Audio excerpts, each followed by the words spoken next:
Hello friends, नमस्कार। मो channel को आपण मानक बहुत बहुत स्वागत करुच्ची। आज मुझे एक नूतन ब्लॉग स्टार्ट करने जाऊँगी। मु मो daily life daily blog daily routine यही चैनल रे शेयर करी।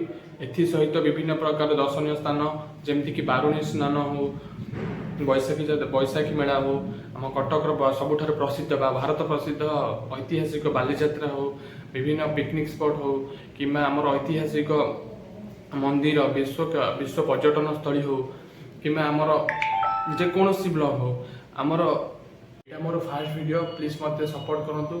जदि आपको ये वीडियो भल लगी तो आप फ्रेंड लाइक शेयर और सब्सक्राइब करने को भूलें ना। तो यहीपरी विभिन्न नुआ ब्लॉग मो चैनल देखा पाइबे। यही शेष है आम भिडियोटी। आपण मानक निश्चय भल लगी। जदि कौन किसी त्रुटि थाए आपण कमेंट बॉक्स माध्यम कमेंट करके किसी त्रुटि जन पारे।